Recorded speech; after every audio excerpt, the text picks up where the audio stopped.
Y voy a leer porque creo que tiene un currículum estupendo. Estamos además muy agradecidas, no, como profesional y por su versatilidad también. Y estamos muy agradecidas de tener la oportunidad también de que esté aquí y de poder escucharlo porque creo que es muy interesante, ¿no? Fernando Rodríguez García trabaja en la Asociación Provivienda desde hace más de 26 años y desde hace 11 es director territorial de la entidad en Canarias, asumiendo la responsabilidad sobre los distintos programas y proyectos que se desarrollan en esta comunidad autónoma, así como la representación institucional de la asociación, liderando e impulsando propuestas de desarrollo de nuevas actuaciones. Es titulado en Enseñanzas Artísticas Superiores en la especialidad de Diseño Gráfico. Trabajó durante varios años en la creación de imagen y marca distintos proyectos sociales y orientó posteriormente su formación en Educación de Calle y Animación Sociocultural de tiempo libre, comenzando a participar de ese momento su trayectoria profesional y de voluntariado. Ha participado en la formulación y coordinación de diversos proyectos dirigidos a la población joven, así como en la fundación del primer Consejo de la Juventud de Canarias. Además de la formación y experiencia en el ámbito artístico y social, es técnico superior en dirección y gestión inmobiliaria, así como gestor energético social, y posee amplia experiencia en la gestión y coordinación de distintos proyectos para movilizar el mercado del alquiler y facilitar así el acceso a una vivienda digna, asequible y adecuada, especialmente a la población en situación de exclusión residencial. Y eso veremos ahora. Completa su experiencia profesional como formador con la impartición de distintos talleres, cursos, jornadas, tanto en el ámbito social como en el de la vivienda. En nuestro caso, decir también que desde el minuto cero ya nos estaba diciendo que sí y puso en colaboración todas sus herramientas y conocimientos, con lo cual también se lo agradecemos. Participa activamente en redes o plataformas de entidades sociales en representación de Provivienda, siendo desde el año 2019 vicepresidente de la Red Europea de Lucha contra la Pobreza y Exclusión Social, la EAPN Canarias, y desde el 2022 vicepresidente de la Plataforma del Tercer Sector de Canarias. Gracias, Fernando. Muchas gracias, Arminda. Me da cierto de pudor el escuchar la biografía, pero bueno, es la que es. Quiero empezar con agradecimientos en primer lugar, porque creo que pensaba 1 o 2 agradecimientos, pero creo que son 4 al final. Espero no dedicar mucho tiempo en la presentación solo a agradecimientos, sino dedicarlo a lo que venimos. Pero me gustaría sobre todo el primer agradecimiento al Hogar Casa San Lorenzo, sobre todo por la oportunidad y el haber elegido justamente el que hoy hablemos sobre vivienda y sinhogarismo. Creo que estamos atravesando una situación compleja en estos momentos, como todos saben. El Gobierno de Canarias, incluso en un decreto de medidas urgentes publicado hace ya casi un año, ha declarado la situación de emergencia habitacional en nuestra comunidad autónoma y en ese justo contexto estamos ahora. Por tanto, la oportunidad de que Hogar Casa San Lorenzo toque este asunto hoy y que reflexionemos entre todas las presentes, sin duda es una gran oportunidad y hay que estar agradecidos que efectivamente sea así. En segundo lugar, agradecimiento por toda la organización, de verdad. O sea, han sido súper atentas. Desde el día de ayer me fueron a recoger al aeropuerto. Venía además de Madrid, muy cansado. Me excusaron el no tener que acompañarlas a cenar. Me fui directamente a la habitación. Estaba muy cansado. Para poder estar fresco en el día de hoy. Y de verdad que se agradece mucho toda la organización, las atenciones que han tenido. Domingo, Arminda, sobre todo. Les agradezco muchísimo. Y en tercer lugar, yo creo que también el hecho de darle agradecimiento a este auditorio tan grande que tenemos hoy aquí. Me hablaban que se habían inscrito 100 personas, que se habían quedado 50 personas fuera por razones de aforo, con lo cual, pues al final también demuestra el gran interés. Además, creo que es un público, y todas las personas que están aquí presentes, que algunas de ellas muchas las conozco, muy diverso y muy variopinto. Hay representación de las administraciones públicas, hay representación del tercer sector, profesionales del trabajo social, personas de Provivienda que pensé que no iban a venir, llegaron al final. Yo digo, como, no, esto es broma, es decir, no les había amenazado que vinieran, por supuesto, seguramente están cansados de escucharme y les excusaría si no vinieran. Pero bueno, tenemos compañeros de Provivienda que yo creo que también en un momento determinado pueden ayudar mucho a la presentación que les he traído hoy. Me he planteado, cuando estábamos haciendo la presentación, en 4 preguntas concretas y a partir de ahí he desarrollado toda la presentación que traigo hoy. Y 4 preguntas que creo que nos estamos haciendo todas, y entre ellas mi propia entidad, y que creo que de alguna manera voy a tratar de dar respuesta. Es verdad que no tenemos la solución ni la varita mágica al problema de la vivienda en estos momentos. Como bien decía Francis y Eli también en su presentación, es un problema multifactorial, también lo comentabas Domingo, donde intervienen absolutamente muchísimos elementos en estos momentos que han confluido y se han dado cita justo en este momento. Yo a veces lo denomino la tormenta perfecta.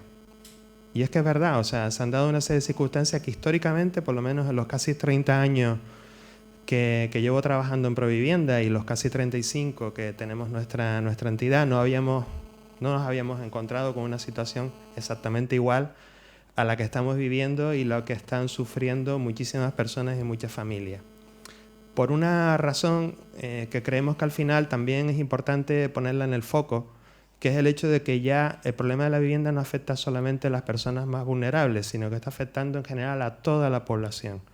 Personas trabajadoras, personas profesionales que intentan incluso acceder a su primer trabajo, jóvenes que no pueden emanciparse o que tienen grandes dificultades para acceder a su primera vivienda. Y sin duda esto es lo que nos hace el que el problema haya adquirido esta dimensión tan grande y que ya no pensemos solamente en personas vulnerables. Bueno, voy a empezar simplemente una pequeña presentación, probablemente Provivienda la conocen, pero bueno, simplemente decirles que somos una entidad sin ánimo de lucro, declarada de utilidad pública, en el cual pues nuestro foco, nuestra misión está en trabajar desde el foco, desde el modelo centrado en la vivienda y centrado en la persona, como no podía ser de otra manera. En diciembre de este año, el 31 de diciembre además, cumplimos 35 años de funcionamiento, de creación, de fundación. Nuestra entidad nace de otra llamada Proempleo, que en ese momento nos dedicábamos a trabajar o a favorecer el acceso al empleo de las personas jóvenes. Y en ese momento la Comunidad de Madrid nos viene y nos plantea que los jóvenes también estaban teniendo graves problemas de emancipación. Estamos hablando hace 35 años, a que les suena, ¿verdad? Todavía que hoy en día volvamos a tener otra vez grandes problemas de emancipación por parte de los jóvenes. Ay, perdona. No, llévatelos para allá. Sí, sí. Vale, disculpa. Y en ese momento, el 31 de diciembre, nosotros decimos, ¿qué se les estaría ocurriendo a los fundadores un 31 de diciembre? Nuestra acta fundacional dice que a las 10:30 de la noche se reunieron para fundar Provivienda. Y yo decía, pero si deberían estar preocupados en preparar la cena de fin de año y de alguna manera pues dedicarse a lo que en ese momento nos correspondía a todas las personas. Pero sí, efectivamente se funda un 31 de diciembre y poco a poco Proempleo fue desapareciendo, nos dedicamos solo exclusivamente a la vivienda y es lo que venimos veniendo haciendo durante 35 años. Estamos presentes en 15 comunidades autónomas, entre ellas la de Canarias. En Canarias llevamos ya 27 años en funcionamiento y con presencia en casi todas las islas, menos en La Gomera. En el resto de las islas tenemos proyectos de intervención. Y bueno, esto simplemente como una presentación inicial. Cuando estaba preparando la presentación, las jornadas me hablaban de sinhogarismo y vivienda, pero sin embargo he querido darle una dimensión mucho más amplia y hablar más de exclusión residencial, sobre todo acogiéndonos a la categoría ETOS, que FEANSA, la Federación de Entidades que trabajan con las personas sin hogar, ha definido, y muy bien definido, Eli lo decía en la presentación, que hablamos más de exclusión residencial, donde entre ellas, las diferentes situaciones de exclusión residencial, se encuentra el sinhogarismo. Es decir, aquellas personas que se encuentran en situación de calle, las que realmente viven, digamos, en zonas a la intemperie. Pero es verdad que la exclusión residencial es mucho más amplia. En definitiva, son cualquier persona que no tiene un hogar, que no tiene un techo propio. Estamos hablando incluso de aquellas personas que viven en alojamientos colectivos. Estamos hablando de albergues, centros de emergencia, personas que viven también en viviendas inadecuadas, viviendas precarias, en situaciones muy complejas que no se pueden considerar un hogar, como bien decía Eli. El concepto de hogar y vivienda son muy distintos y creo que ese es, digamos, que es el planteamiento. Básicamente es un problema de vivienda. Antes lo decía fuera cuando estaba hablando con Francis, el problema del sinhogarismo es un problema fundamentalmente de vivienda. Es verdad que se dan otras circunstancias paralelas en ese momento que hacen que la persona se quede sin hogar, como puede ser la pérdida de empleo, la pérdida de apoyo familiares, de redes, realmente que les apoyen en una situación compleja de pérdida de vivienda, pero al final termina siendo un problema básicamente y fundamentalmente de vivienda. Y tiene su base, y aquí empiezo a ser un poquito crítico, nos gusta hacerlo desde Provivienda también y analizar pues, las políticas públicas que se están poniendo en marcha, ha tenido su base principalmente en políticas de vivienda inadecuadas, y lo vamos a ver después en la presentación. Por poner un ejemplo simplemente como introducción, las políticas de vivienda en nuestra comunidad autónoma, en nuestro país, se regulan por los planes de vivienda. En nuestra comunidad autónoma, concretamente, nuestro plan de vivienda tuvo un parón o tuvimos inexistencia de planes de vivienda durante 8, casi 10 años, sin planes específicos de vivienda. Y eso, lógicamente, al final lo pagamos. Lo pagamos porque al final es lo que estamos viviendo una situación en la cual grandes de los problemas que hemos tenido o que estamos teniendo actualmente es por la insistencia de políticas públicas claras, con un plan, con una estrategia para que la vivienda pudiera ser un problema que en estos momentos pudiéramos alcanzar otras dimensiones totalmente distintas. Es un problema de carácter estructural, ya no es coyuntural, no es una cuestión pasajera, no es del COVID, al COVID lo que es del COVID, no es del COVID, o sea, esta situación de vivienda se venía viviendo y atravesando de mucho antes de esa crisis. Tampoco podemos hablar de que sea origen de la crisis del 2008, desde antes inclusive ya se habían determinados signos y determinadas situaciones que daban pensar de que como no se cambiara y de alguna manera cambiara el paradigma o la forma de pensar en cómo considerar la vivienda, llegaríamos a una situación de este tipo y efectivamente se ha cumplido. Tiene muchísimas caras, como decía antes, la exclusión residencial, personas sin hogar, infravivienda, endeudamiento, personas que viven casi prácticamente al día, sin capacidad de ahorro, sin capacidad de afrontar gastos imprevistos, situaciones de pobreza energética, problemas de emancipación por parte principalmente de personas jóvenes. Y además tiene, y antes lo comentaban también alguien en la presentación, no recuerdo quién, graves consecuencias también en la consolidación de otro tipo de derechos, y precisamente derechos como la salud. En estudios que hemos realizado desde Provivienda hemos hecho una similitud o digamos de alguna manera cómo afecta, de hecho el estudio se llama La casa nos enferma, cómo afecta las situaciones de pérdida de vivienda, cómo afecta las situaciones de estrés de no llegar a final de mes, de no poder pagar la renta, de saber que igual me van a desahuciar o que me van a presentar una denuncia, en todas esas situaciones de problemas de salud mental, problemas en definitiva, de estrés, de depresión, que sufren muchas personas y muchas familias cuando se encuentran en esa situación. Sin duda está muy relacionado con el derecho a la salud, pero también con otros derechos como puede ser también el acceso al empleo. Imagínense, y me imagino que todas ustedes que son muchas profesionales y que trabajan también en servicios públicos, cómo una persona puede acceder al empleo cuando duerme en la calle, cuando no tiene capacidad de asearse, de presentarse a una entrevista de trabajo en unas buenas condiciones de descanso, de aseo personal y en definitiva de una vida digna para poder enfrentarse a una situación de empleo o al acceso al trabajo. Además, la exclusión residencial es multicasual, no es un concepto homogéneo. Ya antes lo decía, la tormenta perfecta, es decir, se han dado circunstancias que vienen de diferentes lugares, de diferentes formas, que al final se han alineado como los astros y han llegado en un momento determinado, y hay que verlo desde un punto de vista de un enfoque interseccional. Sin duda es algo transversal, la vivienda a todos los demás derechos, como decíamos antes, y los factores de exclusión además profundizan más un problema. Antes lo comentaban, personas sin hogar, con problemas de salud mental, con problemas de adicciones que no las hemos mencionado, pero también que se dan en situaciones en las cuales te encuentras sin hogar, sin vivienda, y en definitiva toda una serie de circunstancias que van añadidas a la problemática en sí de la falta de vivienda. Y antes lo comentaba, se está extendiendo cada vez progresivamente, y yo añadiría peligrosamente, afectando cada vez a más capas de la población.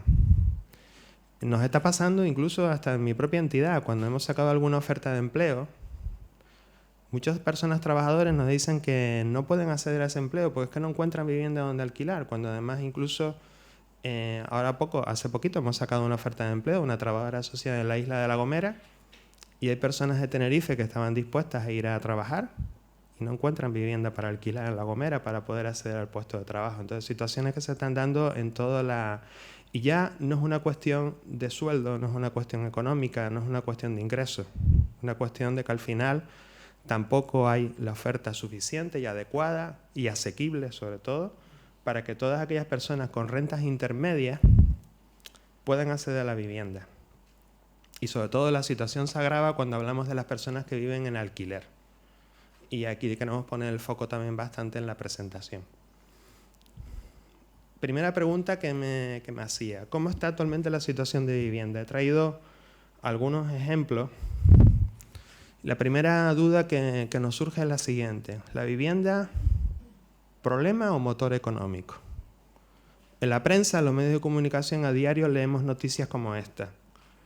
Aumenta un 22% en 2 años la cifra de personas alojadas, personas sin hogar alojadas en centro.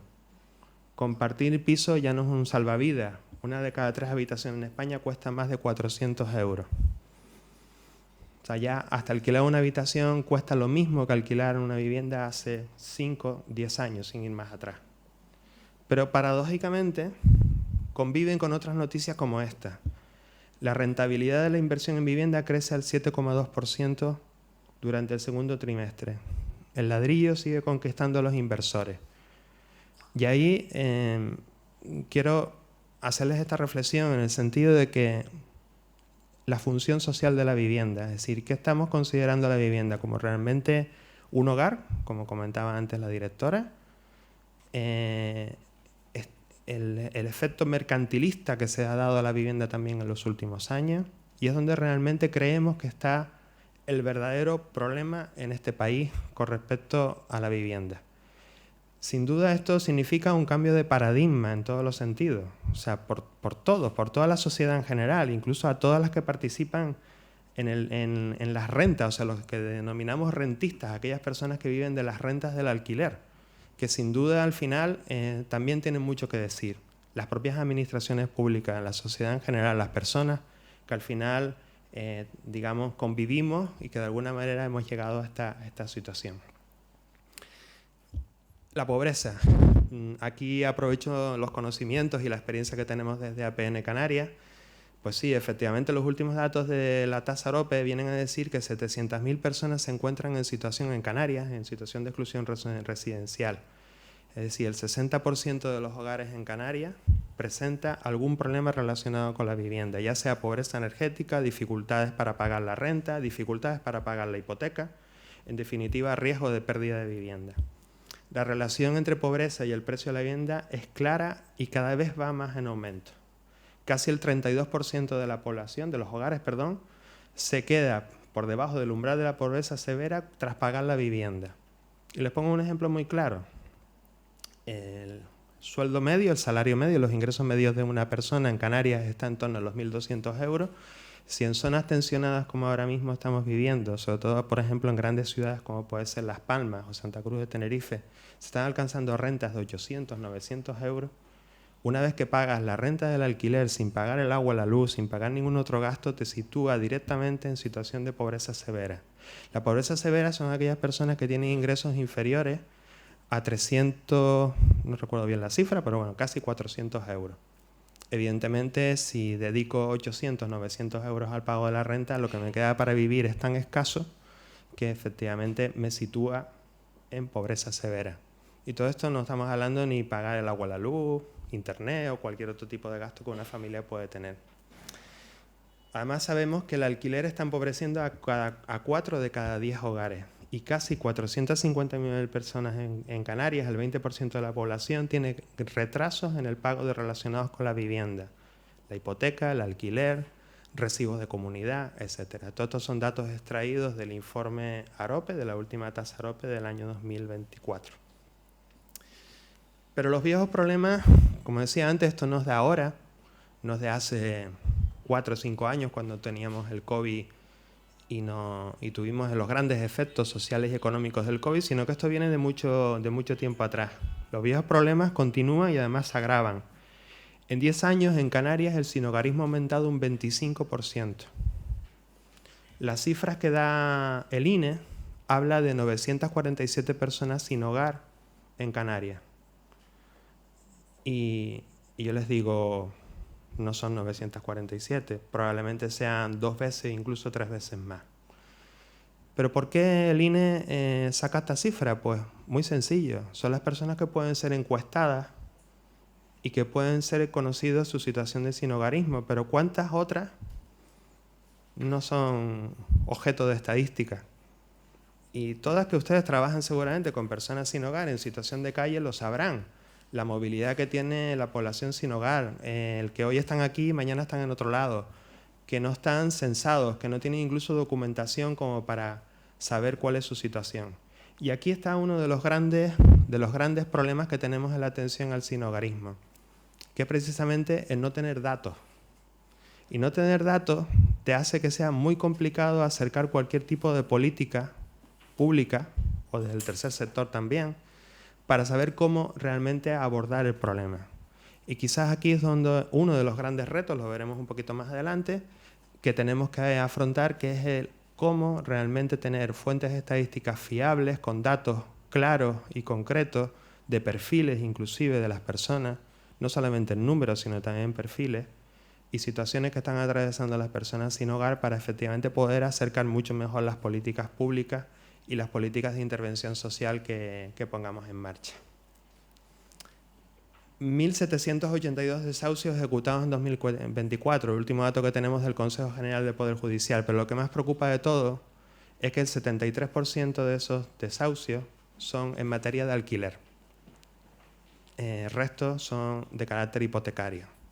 Recordarán que en la crisis del año 2008 y años posteriores era justamente al revés, es decir, los desahucios eran principalmente por la hipoteca, por impago de hipoteca, y muy poquitos por el alquiler. De hecho, de ahí vinieron después efectos como la pérdida de vivienda y la recuperación por parte de las entidades bancarias, que eso es otro debate también importante, en las daciones en pago cuando las personas dejaban de pagar su hipoteca y las perdían, y que curiosamente y paradójicamente también muchas de esas viviendas que fueron recuperadas por la entidad bancaria posteriormente se pusieron en alquiler social. Resulta curioso, ¿verdad? Se firmaron además un convenio de buenas prácticas entre las entidades bancarias y la administración pública precisamente para que las personas permanecieran en esas viviendas en régimen de alquiler, perdían la propiedad pero permanecían. Le puedo decir que el Código de Buenas Prácticas fue suscrito por la práctica totalidad de las entidades bancarias de este país, pero cumplido por 3, 4, 5 entidades bancarias. Y hoy en día todavía, incluso, tenemos muchas personas alojadas.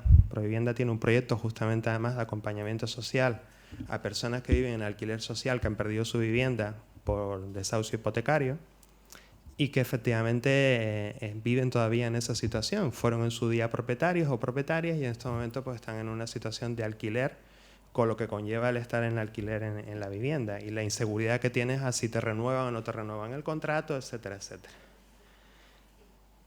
Otro dato que pongo aquí sobre la mesa, casi el 20% de las viviendas en Canarias están vacías.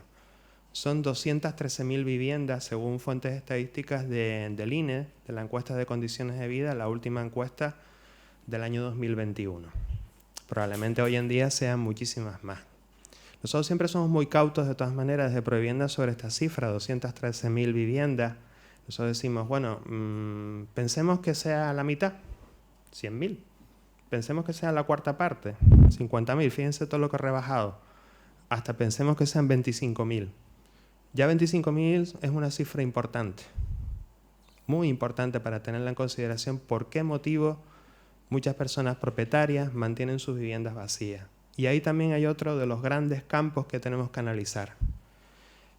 Porque no sabemos exactamente por qué motivo. Presuponemos que a veces puede ser por inseguridad del mercado del alquiler, pensemos que puede ser también por problemas legales, de herencias, de arreglo, digamos, de papeles, etcétera, pero también en algunas ocasiones pueden ser porque muchas de esas viviendas están en malas condiciones para ser consideradas vivienda digna, adecuada y para poderlas poner en el mercado. Pero en cualquiera de los casos sería muy interesante, y es algo que desde Provivienda venimos planteando, es que se conozca exactamente cuáles son las causas y estadísticamente se conozcan cuáles son los motivos por los cuales las personas propietarias tienen viviendas vacías y no las lanzan al mercado, principalmente al mercado del alquiler. Porque igual que antes decíamos que no sabemos tampoco el número de personas y los perfiles concretos de las personas sin hogar, sería muy interesante conocer también esos motivos para también, de esa manera, poder afrontar determinadas políticas y medidas que podían incentivar y garantizar a las personas propietarias que pongan su vivienda en el mercado. A todo esto añado dos, perdón. Tenemos un parque de vivienda poco accesible. Y esto, después tenemos a las compañeras del Cabildo de Tenerife, que pronto van a empezar con una iniciativa muy interesante de la red de Tenerife Accesible, donde justamente se va a trabajar el tema relacionado con la vivienda, porque realmente tenemos un parque obsoleto, muy antiguo, construido en épocas cuando había el boom de la construcción. Pero estamos hablando que en ese momento todavía no se había aprobado el nuevo Código Técnico de la Edificación, donde obliga a que las determinadas viviendas sean accesibles, que tengan no solamente accesibles a nivel interior, sino también incluso los accesos exteriores. Con lo cual nos estamos encontrando con situaciones muy complejas, sobre todo de personas mayores, con movilidad reducida, personas con enfermedades que en un momento cronificadas, que en un momento determinado les ha colocado en una jaula, vamos a decir, en una jaula de oro, donde yo dentro de mi casa puedo ser accesible, pero no puedo ni siquiera salir a la calle si alguien no viene a ayudarme a salir a la calle. Y esto es otro de los problemas que tenemos. Tenemos un parque muy antiguo y bastante deteriorado. Y además, una enorme escasez de vivienda pública social frente a la vivienda residencial. Y más adelante voy a dar los datos. Apenas el 2,5% del total de viviendas de toda Canarias son públicas, pertenecen a la administración pública, al gobierno de Canarias. Son apenas 20.000 viviendas en total. O sea, muy poquito. Cuando a nivel estatal tampoco se crean que es muy alto, un 3,3% del total del parque residencial de vivienda, pero a nivel europeo se llegan a alcanzar cifras del 10%. Ya el relator especial de la ONU y determinados agentes europeos donde han visitado nuestro país, nuestra comunidad autónoma, nos han tirado las orejas en varias ocasiones diciendo que al comentar el parque público de vivienda es uno de los grandes retos que tenemos también delante. Pero además a todos estos viejos problemas que cada vez se agudizan y cada vez son más complejos, sumamos nuevos. La mercantilización de la vivienda. Cada vez más se está considerando como un producto rentable, donde invertir, donde poder ganar dinero, donde de alguna manera lo que invierto en el ladrillo me permite obtener unas rentas superiores simplemente por adquisición del patrimonio y al final también por, digamos, en las grandes sociedades de inversión y los grandes tenedores de vivienda que también de alguna manera se están haciendo con gran parte del mercado de la vivienda para después sacarla en un momento determinado donde sea mucho más rentable. Con lo cual ha dejado de tener la función social de la vivienda. No sabemos si en alguna ocasión la ha tenido realmente la función social de la vivienda, pero sí que no ha dejado de tener en los últimos años para convertirla realmente como un bien de inversión y sin más, sin digamos, darle ningún otro valor. El endeudamiento, cada vez preocupa más el nivel de endeudamiento de las familias, de las personas. Cada vez más complejo el poder llegar a final de mes, tener capacidad para afrontar gastos imprevistos y simplemente poder pagar los servicios básicos, como puede ser el alquiler de la vivienda. Las situaciones de ocupación por necesidad. Aquí me gustaría decir que las ocupaciones no están aumentando. Eso es falso. Eso es un mito que se oye en la sociedad, en todos lados. Incluso hay empresas que alimentan justamente... pongan por favor una alarma porque como te vayas de vacaciones, cuando vuelvas te vas a encontrar la casa ocupada. No es cierto. El 0,05% de las viviendas son ocupadas. 0,05%. O sea, es un porcentaje muy pequeño con respecto al resto. Quizás nos debería preocupar más los desahucios. las personas que pierden su vivienda y no tanto la ocupación. Y muchas de las ocupaciones, muchas de ellas son por necesidad y muchas de las familias que ocupan vivienda van principalmente a viviendas que se encuentran cerradas, la gran mayor parte de ellas de las entidades bancarias y de las administraciones públicas. Que por otro lado hay que decir que cómo es posible que la administración pública y las entidades bancarias tengan viviendas cerradas y vacías. Pero la realidad es así y eso existe. El alquiler de habitaciones no está regulado por ninguna ley. La ley de arrendamientos urbanos no regula el alquiler de habitaciones por ningún lado. Y es más, aquí nos hacemos nosotros una pregunta. Si yo, como opción de vida, quiero compartir vivienda y alquilar una habitación y compartirla con otra familia, con otras personas, perfecto, como opción. Pero lo que no puede convertirse es una obligación. Es decir, la única forma de acceder ahora mismo a una vivienda para muchas personas es alquilar una habitación y tener que compartir, porque no me queda otra. Y realmente eso no puede ser nuestro objetivo de vida. En todo caso, tiene que ser una elección. Y sobre todo, y hay una última parte en la que me gustaría poner el foco, que son los abusos y los incumplimientos. Cada vez más se están dando situaciones de abusos por las personas propietarias, por los agentes inmobiliarios. Y mira que yo lo soy, pero he querido de alguna manera enfocar mi vida y mi labor profesional hacia otro mundo, pero efectivamente se están dando situaciones, situaciones de abusos, incumplimientos y de discriminación residencial hacia las personas migrantes principalmente, a las mujeres solas con hijos, etcétera, personas que realmente no están pudiendo acceder al mercado del alquiler o al mercado de la vivienda por esas situaciones de discriminación y rechazo que se están dando. Sobre todo con los, digamos, requisitos abusivos que nos estamos encontrando. Pedir ingresos de 3.000 euros, 3, 4 fiadores, un aval bancario, etcétera, etcétera, etcétera, que al final ya no es tanto el precio del alquiler, sino también encima los altos requisitos que se solicitan para acceder a una vivienda en estos momentos. Y esto de las cosas que también se han puesto sobre la marcha. ¿Y qué pasa con la población más vulnerable? Pues mira, solo el 20% de la población en Canarias, jóvenes, menores de 29 años, han logrado emanciparse. Solo el 20%. El resto del 80% en edad de emancipación, con trabajo, con empleo, no han podido hacerlo y siguen viviendo en casas familiares, en hogares familiares, con su familia, con sus padres, con sus madres, por esa imposibilidad de poder acceder a su primera vivienda. Las mujeres se ven más afectadas, el grupo de población más afectado de todas, por los elevados gastos relacionados con la vivienda. Más del 60% de la población extranjera vive de alquiler. ¿Por qué? Porque es la única opción a la cual pueden llegar en este momento. O sea, es impensable que una persona extranjera, migrante, pueda llegar a comprar una vivienda. El 37,8% de los hogares en alquiler quedan en pobreza tras pagar la vivienda, ya lo comentaba antes. El 27,1% de las personas en desempleo tienen problemas para afrontar el pago de la vivienda. El empleo y la vivienda sin duda están muy vinculadas una cosa con la otra. Y el 24,8%, casi el 25% de las familias monoparentales tienen dificultades para pagar una vivienda. Y el 80,7% de este tipo de familias está encabezada principalmente por mujeres.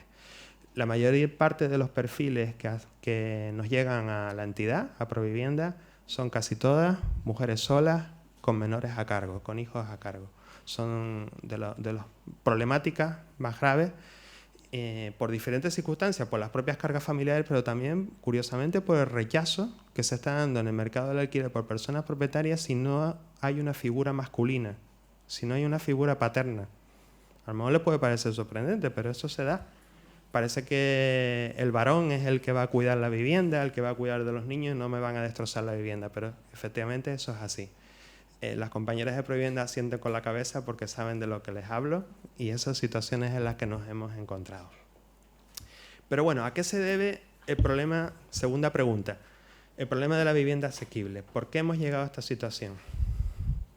Pues bueno, estamos viviendo, como decíamos antes, una crisis estructural de la vivienda. Los precios de la vivienda están por encima de la burbuja inmobiliaria del año 2008 y años siguientes, tanto en compra como en alquiler. Hemos llegado a superar los precios de la burbuja inmobiliaria y se habla ya de una segunda burbuja, un segundo estallido de la burbuja inmobiliaria. No sabemos si realmente eso va a suceder o no. Quizás las circunstancias sean muy distintas a las de aquel momento. La burbuja inmobiliaria de aquel momento era hipotecaria principalmente. Se inflaron mucho los préstamos hipotecarios, incluso concediendo préstamos a familias que se sabía que no los iban a poder pagar, con préstamos a 30, 40 años, incluso con claros signos de que era muy difícil que los pudieran pagar. Pero efectivamente volvemos a estar otra vez en una situación muy compleja, sobre todo en los altos precios del alquiler y también de la compra de la vivienda. Escasa vivienda social y asequible. La que estamos hablando de la vivienda social pública. El 3,3% frente al 8% de media a nivel europeo. En el caso de Canarias incluso es aún más bajo, un 2,5% sobre el total del parque residencial. Y a esto sumamos la precarización laboral. Sí, hay más empleo, sin duda, los datos lo dicen, ha mejorado el empleo, pero ¿a costa de qué? ¿Qué tipo de empleo tenemos? ¿Con qué salario? ¿Qué tipo de contratación laboral estamos haciendo? Incluso están muchas personas también teniendo contratos, jornadas reducidas, contratos por hora, que al final lo que hacen es precarizar de alguna manera la situación del empleo y al final, por tanto, tener grandes dificultades para acceder a un bien básico como puede ser la vivienda. Y población que principalmente tiene un grave problema son los jóvenes. El 54% de los jóvenes tienen grandes problemas para llegar a final de mes. Si miramos cómo ha subido el precio del alquiler, estos son datos del INE también, dirán, la media del alquiler en Canarias es 546 euros, mucho más, claro que es mucho más. Esta es media, 546 euros, pero estamos hablando de los alquileres declarados, o sea, los que constan en estadística. Y aquí también ponemos otro foco también importante. ¿Cuántos alquileres que no se están declarando, que no se están ni siquiera registrando? El Gobierno de Canarias, igual que todas las comunidades autónomas, por ley, además a nivel estatal, todas las personas propietarias tienen obligación de depositar la fianza en el Instituto Canario de la Vivienda. Según datos del propio instituto, apenas llegáramos al 20-25% de las personas propietarias depositan la fianza. Y es obligatorio, lo que pasa es que no es sancionable. O sea, es curioso, pero no se sanciona ni se persigue ese depósito de la fianza y, por tanto, nos está evitando el conocer exactamente qué tipo de parque de vivienda tenemos. Porque fíjense, el depósito de la fianza implica no solamente depositar el dinero en la administración pública, sino también registrar el contrato de arrendamiento, con lo cual ahí podríamos tener fuentes estadísticas fiables de cuántas viviendas en alquiler, en qué zona, qué precios tienen, qué superficie por metro cuadrado y el precio por metro cuadrado, con lo cual nos está evitando el tener realmente una fuente estadística importante. Incidencia que hacemos constantemente con el Instituto Canario de la Vivienda, se lo decimos. Tienes que empezar a, de verdad, a regular esto, a sancionar y empezar a perseguir realmente que se cumpla lo que dice la legislación. Porque realmente al final te va a servir también como administración pública para enfocar las políticas públicas, es decir, saber exactamente a qué nos referimos, es decir, a qué mercado del alquiler. Por tanto, decimos que, bueno, sí, la renta del alquiler ha subido un 36,5% desde el año 2015, según fuentes del INE, con los datos, con la muestra que podemos tener, pero probablemente, y lo sabemos, hay zonas donde se han alcanzado los 800, los 900, 1.000 euros, 1.200 euros, zonas tensionadas, la zona de Las Palmas, zona de Santa Cruz, zonas sures de cada una de las islas, donde se están alcanzando cifras de ese tipo. Pero ¿qué pasa? La vivienda, el precio de la vivienda sube, pero sin embargo los salarios no suben en la misma proporción. Y desde el año 2015 la vivienda, en este caso es propiedad, vivienda en propiedad, la vivienda en compraventa, ha subido un 44,53%, mientras que los salarios solo han subido un 26,29%. No va a la par. Al final estamos dedicando muchas personas de su salario, más del 40 al 45%, incluso el 50%, y los jóvenes incluso el 80% de sus ingresos al pago de la vivienda. Y eso al final genera un sobreendeudamiento y por tanto probablemente una situación de pérdida de vivienda. Y si hablamos de la cultura de la propiedad, se habla mucho siempre en este país de que somos un país de propietarios, pocos de inquilinos. Es verdad que en los últimos años, desde el año 2015 en adelante, ha ido cambiando. Cada vez hay mayor número de personas que viven en alquiler, alcanzando incluso en estos momentos un 22% de la población, cuando en el año 2015 pues apenas llegábamos a un 15%. Y eso se hace ver que al final también hay otro mito, que es que ha descendido el número de viviendas en alquiler. No, ha aumentado el número de viviendas en alquiler. Es curioso. O sea, porque las cifras estadísticas lo dicen. En el año 2015 teníamos un 15% de personas en alquiler y ahora tenemos un 22%, con lo cual hay mayor número de viviendas en alquiler en el mercado. Pero ¿qué ocurre? Que seguimos teniendo un porcentaje muy grande de personas que viven en propiedad. Y si lo miramos, en propiedad el 65% de la población que han adquirido la vivienda por herencia, donación, por compra, totalmente pagada, algunas con hipoteca, y en alquiler realmente es muy poco equilibrado, solamente tenemos un 22% de la población. Hay otras fórmulas también de tenencia de vivienda, como pueden ser las sesiones de uso gratuitas o bajo precio, u otras formas también distintas, como pueden ser alquileres temporales, etcétera, que no se incluyen dentro de la estadística del alquiler.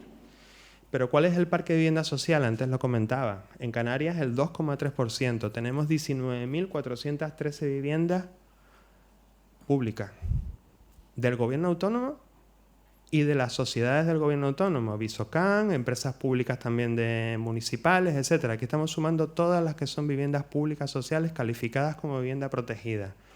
Es muy escaso, el 2,3% sobre el total del parque residencial. Apenas da para cubrir la demanda existente. En este momento, según datos del Instituto Canario de Vivienda, tenemos en el registro de demandantes de vivienda protegida de Canarias cerca de 27.000 personas, ¿verdad, Luisa? Según datos... Sí. Sí, lo anunció el otro día el consejero, porque también nosotros lo hemos pedido a través de la página de transparencia y estamos pendientes de que nos faciliten el dato oficial, pero el consejero anunció el otro día 27.000 personas en el registro público de demandantes de vivienda. Si solamente tenemos 19.413 y todas están ocupadas, o sea, todas están, digamos, alquiladas o en uso, obviamente no tenemos capacidad en estos momentos para poder absorber esa alta demanda que tenemos en estos momentos. Tampoco a nivel estatal tengamos unas cifras muy altas, estamos hablando de un 3,3% y a nivel europeo se alcanza el 8%. Se habla de que las cifras ideales deberían ser el 10% al menos del total del parque residencial.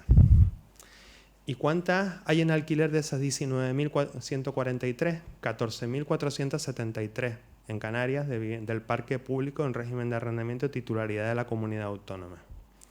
Esto está extraído del último boletín, el cual es muy interesante, que les invito a que lo lean, que es el boletín del Observatorio de Vivienda y Suelo del Ministerio de Vivienda, en el cual pues saca un boletín especial a nivel anual, muy interesante, donde salen datos estadísticos de cómo está la situación de la vivienda en nuestro país y además con desglose por comunidades autónomas.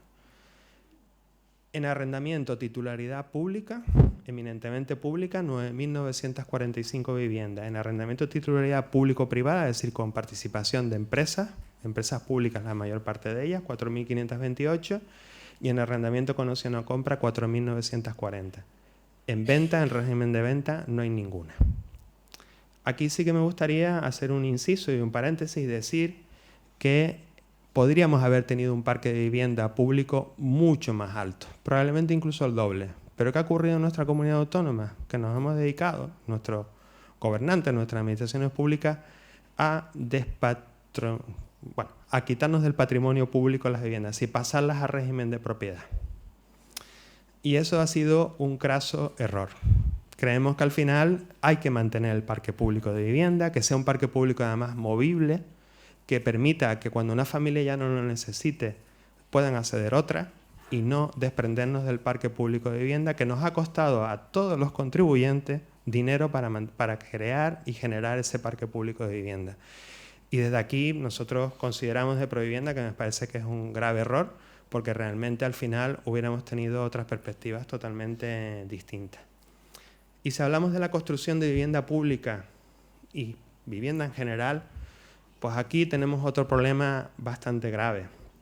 Fíjense, en la década de 1981-1990 se construían alrededor de 111.000 viviendas, de ellas 23.000 públicas.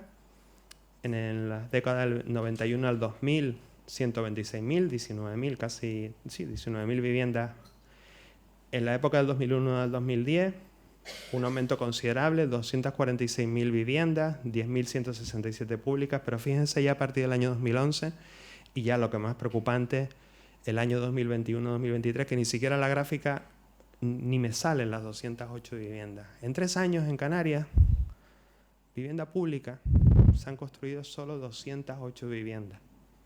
Todas son del año 2021, se lo tengo que decir también. No lo puse aquí, son de ese trimestre, de ese 3 años, pero son todas del 2021. Con lo cual quiere decir que en el año 2022-2023, no tenemos datos del 24 ni de lo que llevamos del 25, no se ha promovido ni una sola vivienda pública social. Ni una.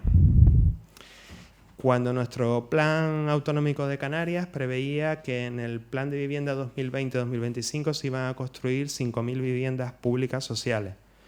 Pues no es así. O sea, están en 208. Esta fuente también es del Ministerio. Y esta fuente es fiable en el sentido que son las calificaciones. Es decir, cuando se solicita la calificación como vivienda protegida, como vivienda pública. Por tanto, el número de viviendas construidas apenas supone el 10,78% del total de viviendas construidas en Canarias. Sigue siendo un parque muy escaso. ¿Y en manos de quién está la vivienda? Pues la mayor parte está en manos de personas físicas. Y de personas jurídicas, muy poquitas. Hay el mito también de que muchas de ellas están en manos de las SOCIMIS, digamos, de las grandes empresas de inversión, y sí que las hay, pero no es precisamente la característica, la radiografía de nuestro parque de vivienda. La gran mayor parte de ellas, el 90,8%, son en personas físicas. Y si hablamos del número de inmuebles, realmente la mayor parte, el 70,9%, tienen una o dos viviendas. Son pequeños y pequeñas propietarias.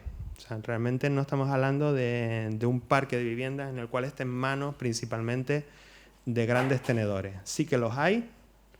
Hay tenedores entre 3 y 9 inmuebles, 27%, 10 inmuebles o más, el 2,1% en personas físicas, pero en personas jurídicas pues también nos encontramos con que la estadística también arroja que en personas jurídicas la mayor parte de viviendas de más de 3 inmuebles en adelante sí que están en manos de personas jurídicas.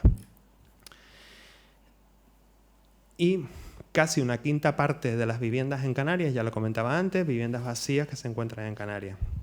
Esto también está sacado de fuentes estadísticas fiables por parte del INE. En la encuesta de hogar de condiciones de vida se analiza el uso de la vivienda, sobre todo accediendo a lo que son los contratos y a las facturas de los suministros, tanto en suministro de electricidad como también los suministros de agua, y se observa que efectivamente hay viviendas en las cuales el suministro prácticamente pagas la mínima y por tanto ya a partir de ahí se consideran vacías. Por eso yo antes también cuestionaba mucho este dato, porque solamente analizar que la vivienda está vacía por el consumo de suministro no debe ser el único elemento, debería haber más elementos que analicen esta situación.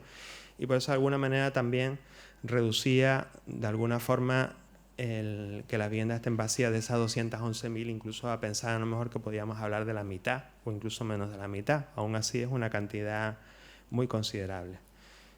Y bueno, de crisis en crisis, pues bueno, la vivienda como problema estructural. Y aquí he puesto algunas cosas. Alquiler turístico. Alrededor de 80.000 viviendas en los últimos 10 años, según fuentes del propio Consejería de Turismo del Gobierno de Canarias, se han pasado del alquiler residencial al alquiler turístico.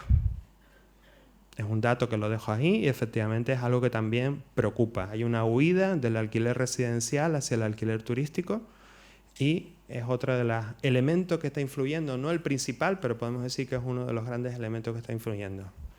El gran malestar social, habrán visto los medios de comunicación, el gran número de manifestaciones, de salidas a la calle, sobre todo principalmente de personas jóvenes que están realmente preocupados por la situación de la vivienda. Se habla incluso ya de huelga de alquiler, es decir, dejar de pagar las rentas, promovidas principalmente por los sindicatos y sindicatas de inquilinos.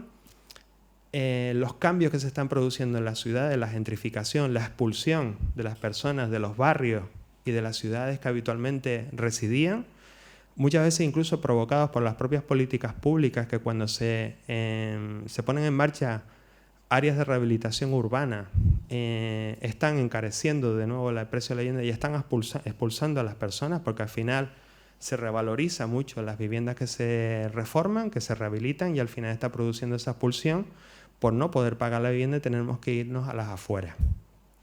Incluso he leído algunas cuestiones que decían la vuelta otra vez a lo rural. Bueno, sí, si es una elección, como decíamos antes, el vivir con vivienda compartida o no, o alquilar una habitación, me parece interesante. Pero que al final tengamos que ir a vivir a las afueras, a zonas rurales o zonas fuera de la ciudad, donde principalmente está el empleo y los servicios, pues al final no es una elección, sino es una obligación que nos está, de alguna manera, arrojando a tener que irnos a una, digamos, a una ciudad o un barrio distinto al que donde normalmente quisiéramos vivir. Problemas de acceso a la propiedad, ya no solamente al alquiler. No sé si alguna de las que están aquí o alguien familiar, amiga, se han dedicado a buscar vivienda en propiedad, cómo están subiendo los precios. O sea, es terrible también el aumento de los precios y la escasez de vivienda en propiedad. Y también está reventándose el mercado no solamente en alquiler, sino también incluso también en la propiedad. La escasa capacidad de ajuste que tiene el alquiler no está siendo suficiente para absorber la demanda. Es poco, caro y no está permitiendo precisamente tener una salida cuando tenemos también un mercado tensionado en la vivienda en propiedad. Los ingresos insuficientes, personas incluso trabajadoras que son pobres porque realmente sus ingresos son insuficientes para sostener los gastos. Los alquileres de corta duración. Al final la ley hace la trampa, es decir, han buscado fórmulas que dentro de la ley de arrendamientos urbanos te hago un contrato de arrendamiento temporal o te pongo la cláusula de que puedo recuperarla para uso propio cuando realmente al final cuando la recupero no la voy a usar para uso propio. Muchas personas inquilinas no se meten tampoco a denunciar o demandar a la persona propietaria por ese uso fraudulento de un artículo de la ley de arrendamientos urbanos que te permite recuperar la vivienda antes de tiempo para seguramente poner en el mercado del alquiler a un precio muy superior al que venían cobrando en un contrato de arrendamiento de hace 4 o 5 años. Y el alquiler de habitaciones, que no está regulado y además también incluso está permitiendo también, o provocando, mejor dicho, situaciones de vivir en un hogar en el cual no es mi propia elección, ¿no? Y bueno, ¿qué respuestas existen desde las administraciones públicas? No he querido ponerlas... Sí, acabo ya. Sí. No he querido ponerlas todas porque también es verdad que posteriormente tenemos la grandísima suerte de contar con el Cabildo de Tenerife, que va a hablar de la estrategia de sinhogarismo, muy interesante, ya los escucharán. También tenemos compañeras del Instituto Canario de la Vivienda que también hablarán de las medidas que se están poniendo desde el ICABI. Y que lógicamente me he querido centrar en algunas en concreto, que son estas 4, por enfocarlas sobre todo a la temática de esta jornada. La famosa Ley por el Derecho a la Vivienda, el Plan Estatal de Acceso a la Vivienda 2022-2025, que finaliza ya en 8 meses, ya nos queda poquito para acabar este plan de vivienda. La estrategia muy reciente, la Estrategia Nacional de Lucha contra el Sinhogarismo en España, 2023-2030, y una nueva estrategia que ha sido aprobada recientemente por el Gobierno, muy interesante, en el cual habla de un nuevo modelo de cuidados en la comunidad y un proceso de no institucionalización. Y lo digo así porque es que me cuesta mucho decir desinstitucionalización. O sea, me parece una palabra muy compleja, entonces prefiero decirlo justo lo contrario, no institucionalización. Bueno, Ley por el Derecho a la Vivienda. Pues, ¿qué quieren que les diga? Nuestra valoración nos parece muy positiva desde Provivienda, que por fin tengamos una primera ley de derecho a la vivienda, que por fin, de alguna manera, se reconozca con un marco a nivel estatal el derecho a la vivienda, pero se está quedando corta realmente. ¿Por qué? Porque requería que no solamente se legislara, sino que también hubiera un cambio a nivel de la Constitución española. El derecho a la vivienda no está situado al mismo nivel, ni en los mismos artículos, ni en los mismos lugares donde está, por ejemplo, el derecho a la educación, el derecho a la salud u otros derechos fundamentales y reconocidos y justamente además consolidados en nuestra sociedad. Ahí siempre hago la misma reflexión. Si todas tenemos un problema de salud, sabemos a dónde acudir y tienen obligación de atendernos, ¿verdad? Es decir, tocas el centro de salud, vas a urgencia y te atienden. Si tienes hijos en edad escolar, no te pueden dejar sin escolarizar a tu hijo o a tu hija. Pero sin embargo, cuando no tenemos vivienda, ¿dónde tocamos las puertas? ¿Quién nos atiende? ¿Nos dan respuesta como igual nos dan en salud y en educación, por ejemplo? No. ¿Y dónde están tocando principalmente? En servicios sociales. ¿Y vivienda? Me pregunto. ¿A dónde mira vivienda? ¿Las personas van al Instituto Canario de Vivienda a pedir vivienda? Sí, el registro de demandantes está ahí. Pero pregunten a las personas qué opinan del registro de demandantes de vivienda pública de Canarias. ¿Para qué sirve? ¿Les han dado solución a su problema de vivienda de forma inmediata? Como por ejemplo se les da si tienes un problema de salud o una situación de escolarización de mi hijo o de mi hija. Yo perdonen que sea crítico en esto, pero es que tengo que serlo, ¿sí? Porque es que realmente esa es la realidad que estamos viviendo y la que nos transmiten absolutamente todas las familias y las personas en el día a día. Por tanto, la ley por el derecho a la vivienda sí ha sido un gran acierto, pero creemos que necesita un mayor desarrollo y un cambio también a nivel de la Constitución española, sin lugar a dudas. Nos parece que coloca además también al tercer sector como un agente clave en las políticas de vivienda. Esta es la primera vez que incluso vemos que el tercer sector, las entidades sociales se mencionan dentro de una ley, en este caso el derecho a la vivienda, como un agente clave, interesante, importante. Todo esto en alianza, lógicamente, con otros agentes como puede ser la propia administración pública. Y sobre todo refuerza y garantiza derechos fundamentales, que es lo que al final se perseguía con esta ley. Pero si analizamos un poquito más profundamente, me imagino que habrán oído decir de la declaración de zonas tensionadas, la limitación del precio del alquiler, etcétera, etcétera, que ha generado muchísimo debate, incluso recursos de constitucionalidad de varias comunidades autónomas, entre ellas la nuestra, la de Canarias, que ha presentado recursos de constitucionalidad contra la Ley de Derecho a la Vivienda y que efectivamente está por resolver. Se ha resuelto solamente el recurso de Andalucía. Faltan todavía otras 4 comunidades autónomas que han recurrido y que evidentemente no sabemos al final qué es lo que va a ocurrir, pero lo cierto es que actualmente la única comunidad autónoma que está aplicando la limitación de precios es Cataluña, Barcelona concretamente, y podemos decirles que los efectos se están notando.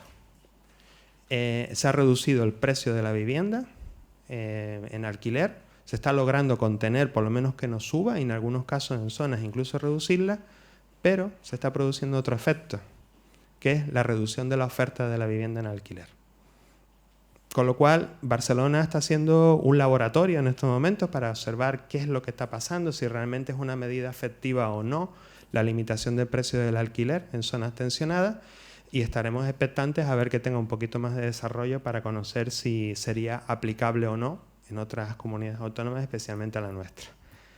El Plan Estatal de Acceso a la Vivienda, como decía antes, en las comunidades autónomas y en nuestro país se regulan las políticas de vivienda a través de los planes estatales y después los planes autonómicos, con lo que se denominan los convenios bilaterales que se formalizan entre la comunidad autónoma y el Estado para implementar los programas de acceso a la vivienda que existen a nivel estatal. En el plan actual, que acaba ya, como les decía, dentro de 8 meses, hay 13 programas en total y que he querido destacar 3 de ellos. Hay unos que no voy a nombrar, lo que lo explicará Luisa después, muy bien, ¿seguro? ¿No? Que es el programa 3, del cual ella hablará después, el programa 6 y el programa 10. En el programa 3 son soluciones habitacionales que están destinadas además, entre ellas, a personas sin hogar. Ya después Luisa lo explicará un poquito con más detalle, y que también se ha formalizado convenio en nuestra comunidad autónoma para ponerlo en marcha y se ha puesto en marcha durante estos años del plan. El programa 6, en el cual también se ha puesto en marcha en esta comunidad autónoma, en el cual Provivienda está participando además dentro del programa 6. Nos hemos aventurado y hemos aprovechado la ventana de oportunidad a comprar vivienda por parte de nuestra entidad. Estamos comprando vivienda a través del programa 6 para convertirla después en vivienda social asequible. En estos momentos tenemos compradas en nuestra comunidad autónoma alrededor de 50 viviendas, nos quedan alrededor de otras 35 más de aquí a final de año para cumplir el objetivo, y ya se han puesto en viviendas en alquiler a precios que rondan la media de 340 euros al mes, 5 euros el metro cuadrado, cuando la media normalmente en el mercado está en 14 euros el metro cuadrado. Este programa nos ha parecido una apuesta muy interesante por parte del Ministerio, por parte del Gobierno de Canarias, porque nos parece que al final el tercer sector también lo coloca como un agente clave proveedor de vivienda. Nosotros lo denominamos la tercera vía. Es decir, hasta ahora siempre los proveedores de vivienda han sido las administraciones públicas, los promotores privados y públicos también, es decir, empresas, y nunca el tercer sector había intervenido en promover vivienda pública. queremos ir a más, o sea, no queremos quedarnos en 85 viviendas, obviamente, queremos escalar mucho más. De hecho, estamos haciendo incidencia para que en el nuevo plan de vivienda 2026-2029 se sigan manteniendo programas de este tipo, pero vamos a empezar una experiencia piloto en otra comunidad autónoma. Me gustaría que hubiera sido en Canarias, pero no hemos conseguido el ponerlo en marcha de momento. Nos han cedido de la Administración Pública en Castilla-La Mancha, nos ha cedido suelo y vamos a convertirnos en constructores del primer bloque de vivienda para destinarlo al alquiler social. De alguna manera hemos querido avanzar en algo más, en introducir quizás elementos más innovadores y participar del tercer sector en solucionar de alguna manera el problema que estamos atravesando la vivienda, con la pequeña contribución que podemos hacer, porque obviamente ustedes dirán 85 viviendas cuando hay 27.000 personas demandantes. Bueno, sí, pero sabemos que ojalá tuviéramos capacidad para llegar a mucho más, no es posible. Requiere además una inversión importante de dinero por parte de nuestra entidad y nos estamos hipotecando a 50 años, tengo que decirle. Es verdad que hemos conseguido a través de banca ética social que nos permita el poder hacer este tipo de operaciones, pero al final es un riesgo que como entidad estamos viviendo, pero creíamos que teníamos que hacer algo más en este sentido. Y el programa 10, del cual voy a decir que no se ha puesto en marcha en Canarias, y es una pena, no se ha puesto en marcha. Está firmado el convenio bilateral, probablemente si en 8 meses no se pone en marcha, que no va a ser, habrá que devolver el dinero al Estado. Y es un programa de movilización de bolsa de vivienda, de movilización del parque de vivienda vacía hacia el alquiler asequible o social, con incentivos y garantías a personas propietarias que tengan su vivienda vacía. ¿Se acuerdan de esas 211.000? ¿O 50 o 25.000? Pues ese programa lamentablemente en nuestra comunidad autónoma no se ha puesto en marcha. Lo menciono porque nos parecía una idea muy interesante para movilizar el parque de vivienda vacía, destinarlo al alquiler social, pero al final no lo hemos puesto en marcha. Sí. La Estrategia Nacional para la Lucha sin Hogarismo, la paso muy rápido.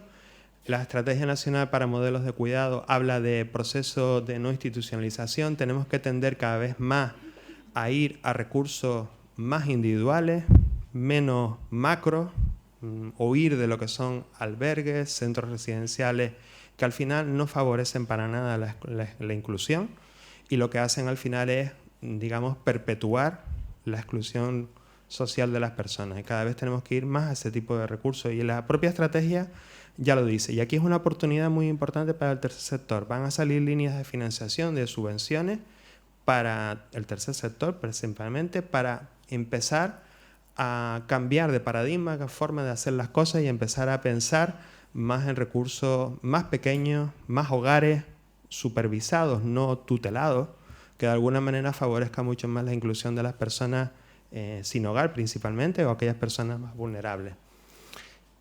Esto ya de alguna manera lo he comentado, lo voy a pasar y voy a quedarme solamente en los retos. Suelo. Canarias tenemos un problema de suelo considerable. El suelo que queda para utilizarlo como uso residencial está muchas veces en las afueras, no está urbanizado y es un problema que además la propia comunidad autónoma, por su orografía, su propia situación, con muchas zonas de parques naturales y parques nacionales protegidos que se mantengan, por Dios, que no se cambie, pero sí que tenemos un problema de suelo, con lo cual de aquí ya lanzar un llamamiento sobre todo a las administraciones públicas locales, cabildos también, que ceder suelo al gobierno de Canarias, que ya sabemos que muchos ayuntamientos lo están haciendo, para construir y promover vivienda pública.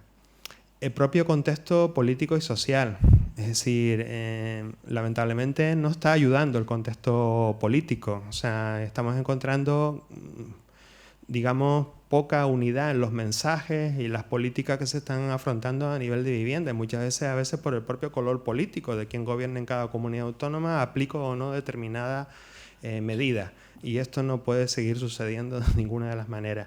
Y el propio contexto social que está empujando y que cada vez la sociedad está más preocupada. En la última encuesta se habla de que el problema número 1 de las personas es la vivienda. O sea, ya es el problema social más importante de todas, con lo cual también no debemos de perder el foco. Financiación.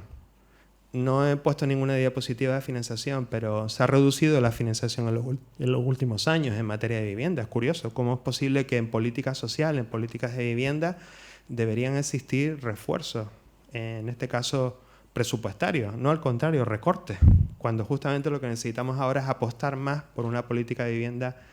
La normativa no está ayudando, ni la ley de derecho a la vivienda, ni la ley de arrendamientos urbanos, ni el Código Civil, ni la ley de enjuiciamiento civil, necesita lógicamente una reforma y consolidar mucho más la tenencia de la vivienda, sobre todo en alquiler, que es en estos momentos muy frágil y muy temporal. La fiscalidad tampoco ayuda. Es curioso cómo es posible que la declaración de la renta se beneficie a personas propietarias de desgravarse el 50% sin nada cambia, sin regular el precio del alquiler, sin ponerle limitaciones de ningún tipo. Es decir, estamos ahorrándole a personas propietarias, que no hablemos solamente de pequeños, sino también incluso a grandes propietarios, le estamos ahorrando en la fiscalidad cuando no se le pide absolutamente nada a cambio, simplemente que la pongan en alquiler, sin ningún tipo de limitación, da igual el precio. Creemos que al final las políticas públicas tienen que también poner sus beneficios, pero también sus limitaciones. Es decir, no se pueden dar ayuda porque sí, sino que también de alguna manera contribuyan a la función social. Los empleos y los salarios, como decíamos antes. Y sobre todo lo he dejado un poco fuera, porque me parece que aquí sí que lo estamos haciendo medianamente bien, que son las alianzas estratégicas y el trabajo en red. Pero no solamente entre las entidades del tercer sector, sino con las administraciones públicas. Debemos de trabajar de la mano. Esto ya es un problema común de todas, en las cuales tenemos que arrimar todas el hombro y tenemos que poner cada una de nuestra parte. Y sobre todo, a mí me gusta siempre enlazar esto con el con el ODS número 17, que habla de las alianzas. Pues apliquémonos, por favor, este tema y que trabajemos los ayuntamientos, los cabildos, la comunidad autónoma, el tercer sector, la sociedad en general, por arrimar el hombro en este sentido. Y nada más. Simplemente para cerrar, decirles que para nosotros la exclusión social es una de las caras, la exclusión residencial es una de las caras más extremas de la pobreza. Es fundamentalmente, como decía antes, un problema multidimensional, un problema estructural, cuya solución solamente pasa por garantizar este derecho humano y dotarle de nuevo a la vivienda la función social que tiene. Toda vivienda debe ser digna y asequible, y ser el punto de partida de la recuperación de los derechos de las personas en situación de exclusión social. No solamente la vivienda, sino el resto de derechos que van asociados a la misma. Y sin más, pues muchísimas gracias por la atención. Me he pasado muchísimo de tiempo, lo siento. Quizás no da mucho tiempo para preguntas, pero me he preparado una presentación para más de 1 hora, es verdad, después me di cuenta. Pero podríamos estar hablando muchísimo más tiempo, la verdad, y he quitado muchas cosas que también son muy interesantes.